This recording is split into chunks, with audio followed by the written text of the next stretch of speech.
Welcome to Sawyer's Maple Farm. I'm your host, Kurt Sawyer, and today we are in cleanup mode. Our season is over, so we're out, or I'm out rather, pulling our monitoring system out of the woods.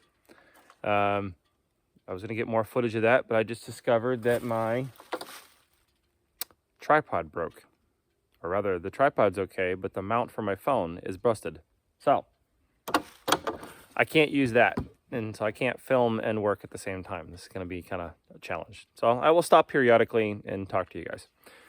Anywho, we're in cleanup mode.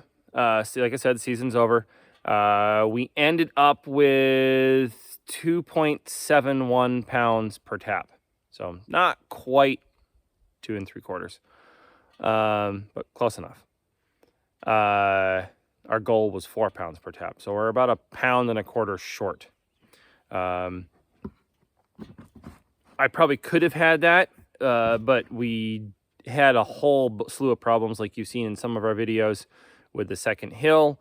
We had days where it didn't have vacuum, so we only got half of the production off that hill. So for those of you who aren't in the know, vacuum is going to double your production, especially really good vacuum. So like anything over 20 inches of vacuum is going to increase your production by 5% for every inch of vacuum you gain. So the difference between 20 inches and 25 inches is 25% production increase. So we lost out on quite a bit of sap just because of that. The second thing we had was it took us a while to find it early on in the season, because we'd get the pump and sap, and then we go, well, I sent you 1,000 gallons, where's the sap? Like, well, we only got like 200 over on this side. Okay, what happened? Well, we finally sent somebody running up the pipe while we were pumping, and they found a geyser in the woods. The tree had rubbed on the pipe, on the very top of the pipe. So instead of it just dripping down and creating a hole in the snow, because we had walked the line previously looking for that, couldn't find anything. So we assumed the line was good. Well, it was shooting it straight out of the hole, up into the trees, and it was in a group of like softwoods right there. So it was just spreading out and then just raining down everywhere. And so, yeah, we lost hundreds of gallons anyways. I don't know exactly how much on the ground because of that. Probably the bulk of it, actually, because there were quite a few times where it was like, yeah, we had 1,000 gallons. We shipped it all over. 200 of it drained back because it was cold at night, so we had to drain the pump line back. And they had about 200 gallons up on this end, so the remaining 600 was lost on the ground. And, that can add up to half a barrel of syrup real quick when you're dumping that kind of sappage on the ground. And then the third and final thing was the proverbial mouse in the sap tank. We had one of them get in, not out in the woods, but in our tank inside the sugar house. And worse yet, it was the tank that we concentrate into with our first pass before we take our second pass. So we were right in the middle of boiling, or had just barely started boiling. I saw it. It's like, whoa, we shut everything down, dumped the whole back end of the evaporator because that sap had gotten into that at that point. The front end was fine. And dumped the sap tank, cleaned the RO, cleaned the tank, cleaned the evaporator, had to start all over. And that was about 3 barrels worth of syrup that we lost because of that. But I will not eat that syrup that was made with a mouse floating dead in it. I certainly will not pass that on to you guys. Just will not happen. There have been many occasions where I have done that. Many seasons. Usually happens to us like once a year. Even though we try to keep them out of the sugar house, we try to keep them from getting in the tanks, they still get in anyways. They're a pest. They are a pest. So, what that means to you is quality assurance. For you guys, you're getting good syrup. Me, I lose out on money. But it's just money. Who cares? My my goal is to make good quality syrup. So the ethical thing to do, toss that batch, start over. Clean after you clean everything, disinfect everything, start over. So anywho, that's probably where we lost most of that extra pound-ish. Maybe not quite the whole thing, but some of it. And then one of the really big things for us was the weather. We had a lot of days early on in the season where it was, say, 34 degrees, and anybody with a south-facing slope, they were making syrup. They had all kinds of sap coming in. They were making syrup. We did not. We've only got a small portion of this of these woods that is facing south, like small, like a couple hundred taps, small. And then the rest of it, even though, like you can see, this hill is not super steep or anything, it's mostly north facing. We do get sun on it like all day long, east to west all day, but it's not that same strong southern exposure that warms it right up real quick. And so we had quite a few days that we just didn't really make any syrup because we weren't getting much for sap. Our trees were kind of like, say what? And everybody else's trees were pumping in. Well, at least the ones that had south-facing slopes. The rest of them that didn't have like we do, yeah, not so much. That's the story I heard across the state of Maine this year. It's been a weird season. If there's anything I know about making maple syrup, it's that I don't know everything. And every time I start to think, yeah, okay, when the weather does this, the trees will do this, which means we'll have this, which means we can make syrup. Yeah. Every time I start to think that, the weather throws a curveball and I go, okay, never mind. I don't know what I'm talking about. Just because it did it, the last 5 years doesn't mean it's going to do it this year. So, anywho, I'm going to get back to work. I'm going to get these monitors pulled and get put away for the rest of the season. And then later this afternoon, I'll be out pulling taps. So, yeah. Stick along. I'll show you some more. All in all, it was a decent season. We had a lot of fun and tried to enjoy it. Since this is our last season, because we're not only in full-on cleanup mode for normal end of season cleanup, but we are also in full-on get the sugar house cleaned up and prepped for sale, because sale's in a couple weeks, which is good. We are looking forward to that. We're all ready to start the next chapter,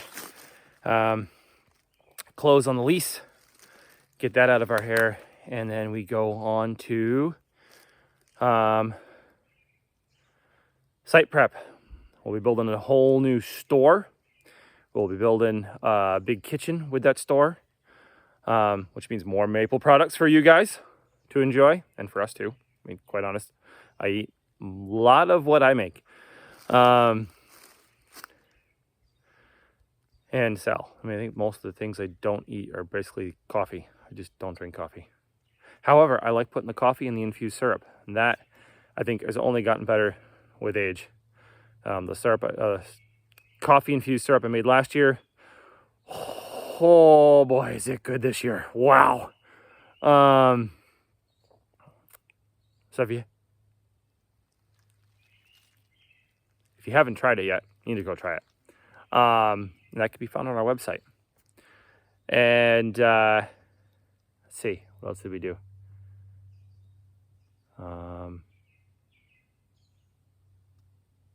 Syrup products. Oh, yes. So then that's with, also has, in the plans is for future expansion as well. So we've got space in there right now in the current design for like a coffee shop type of thing, or counter anyways, where we might have some fresh baked goods, on that day, or maybe it'll be a weekend type of thing. This weekend is fresh homemade donuts. Next weekend it's cinnamon rolls. I don't know, something.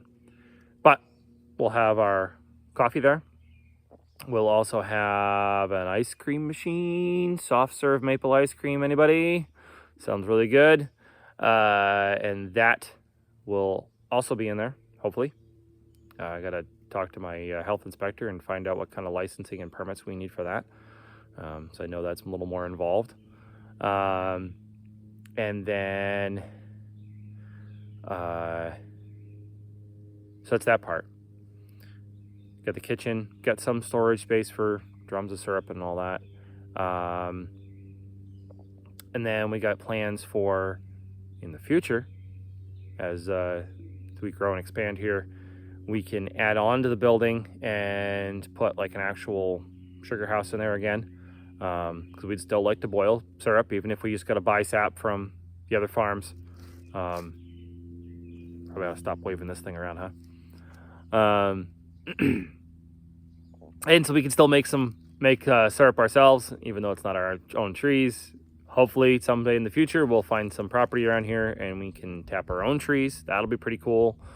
And then also in that expansion will be a maple museum. We've got a bunch of maple antiques and we'll continue to collect more. And we'd kind of like to take you from, if the weather's bad or if it's the off season, take you on a tree to table tour through the process. Should be pretty cool. I got some really cool ideas for that. Once we get the building built and we start working on that, I'll work on that some more. Kind of figure out how it's going to work, if it's going to work. And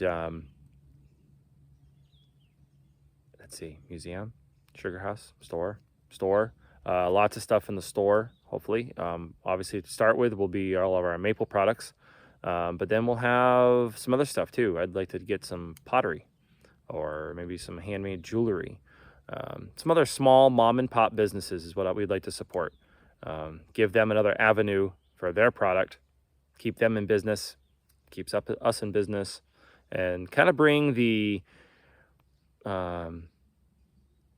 artisan craftsman to Jackman, basically.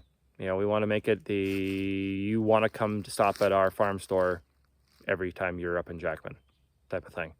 It's just because it's a fun place to be, and we got lots of cool products in there, and hopefully as we get going, there'll be new stuff coming in all the time. Of course, who doesn't like maple coffee or nice cinnamon roll or fresh homemade donuts with our family's recipe? Maybe cookies. The possibilities are endless. So anywho, I'm going to get back to work and catch you guys on the next one. If you do like our content, please like and subscribe. And if you want to support us, go shop our website. We got lots of maple goodies there. And I know many of you who watch our channel, have also been good supporters of us and have bought lots of maple syrup and other things from our website. And when you're here in town, or at a craft fair or the farmer's market, which farmer's markets are all starting up. So you can be seeing us here in Greenville come June 5th, I believe it is. It's the first Friday. And of course, Skowhegan's going on right now, every Saturday. And then we got the Whoopie Pie Festival and the 4th of July and the Artisan Bread Fair and the Union Fair. And we'll be at a whole bunch of places this year, on top of having a farm stand out front while we are building the new place. So anywho, thanks for watching, folks, and I hope you all enjoy, and we'll catch you on the next one. So I'm doodling along on the ATV and headed for the last 4 monitors, and the beavers apparently have moved in the last week or so. So I guess it's time to put the gloves on and start ripping this dam apart so that I can get through here again. Pesky beavers.